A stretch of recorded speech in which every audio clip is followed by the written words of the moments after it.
This past December, violent storms swept across my state. The tornadoes took the lives of 88 and injured hundreds more across several other states. The damage was immense. In the days following the storms, I met with local officials across western Kentucky to help them secure the resources they needed to clear debris and rebuild. It is understandable that government has a role in natural disaster recovery. However, I think Congress made a mistake by expanding the scope of the Office of Disaster Assistance.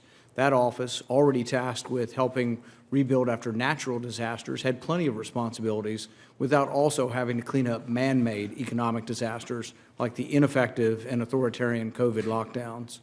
Last week, the Small Business Administrator's Inspector General released a report detailing gross mismanagement of the Shuttered Venue Operators Grant Program.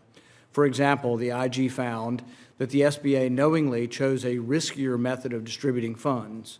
Rather than doling out money at intervals designed to ensure appropriate use of taxpayer dollars, the SBA shelled the money out in one large sum. As a result, SBA was unable to check if grantees spent the awards on permissible expenditures. The IG report also detailed how the allocated funds were without government authorization and documentation. In the 10 awards reviewed by the Inspector General, none had the proper authorization.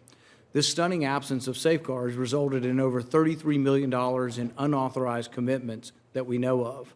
The IG report found that as much as $9.7 billion could have been dispersed without proper government authorization. Perhaps most shockingly, in some instances, the Offices of Disaster Assistance gave applicants more money than they requested. Of the 10 awards received, the IG found that 3 recipients were awarded more than they asked for, to the cumulative tune of $2.6 million. It seems Milton Friedman's prophetic statement that nobody spends somebody else's money as carefully as his own is applicable.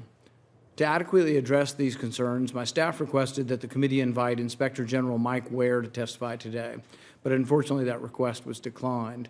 Nevertheless, we should not be deterred from addressing the major problems that the IG identified. I hope the Chairman will commit to ensure that the SBA is a responsible steward of taxpayer dollars.